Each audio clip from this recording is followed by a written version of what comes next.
तर उपवासाची मऊ लुसलुशीत भाकरी कशी बनवायची हे मी तुम्हाला आज दाखवते। त्याआधी चॅनलला जर सबस्क्राईब केलं नसेल तर सबस्क्राईब करा आणि वरईचे पीठ कसं बनवायचं भाकरीचं ह्याची लिंक मी खाली दिली आहे, तर तिथे जाऊन तुम्ही ती रेसिपी बघू शकता। सगळ्यात आधी तर इथे मी तवा तापायला ठेवते, म्हणजे आपण भाकरी करेपर्यंत इकडे तवा मस्त तापेल आपला।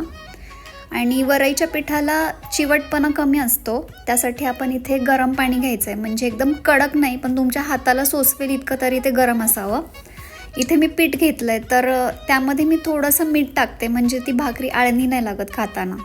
आता मी इथे मोजून तर नाही घेतलं आहे, पण अंदाजे माझ्या 1 ते 1.5 कप पीठ हे असावं, त्यामध्ये 3 भाकरी आरामात होतात। तर इथे थोडं पाणी घेऊन आपल्याला मळून घ्यायचं आहे, कारण यामध्ये साबुदाणा असल्यामुळे ते पीठ नंतर आणखी पातळ होतं, त्यामुळे पाणी लागेल असंच वापरायचं आहे आपल्याला। आणि हाताच्या तळव्याने मस्त ते दाबून असं मळून घ्यायचं आपलं। जसं मी सांगितलं की वरईच्या पिठाला चिकटपणा कमी असतो, त्यामुळे तुम्ही जेवढं जास्त हे पीठ मळाल ना तेवढी तुमची भाकरी जास्त मऊसूत होते।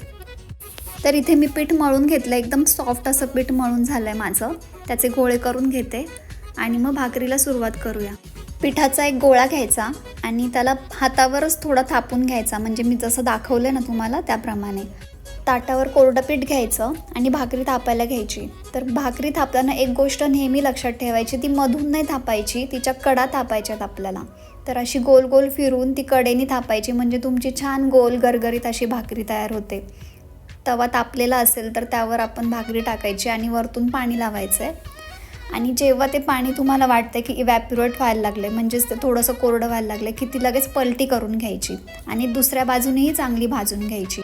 आता ही जी वरची भाजलेली बाजू दिसते ना, ती आपल्याला गॅसवर भाजायची आहे, म्हणजे तुमच्या भाकरीला मस्त पापुद्रा सुटतो। हे बघा असं छान फुगते आणि ही भाकरी। फक्त गॅसवर भाजताना थोडी काळजी घ्या, कारण ही भाकरी लगेच करपते। तर बघताय ना, मस्त मऊ अशी भाकरी आपली तयार आहे आणि या भाकरीला पापुंद्रा पण खूप छान सुटलाय।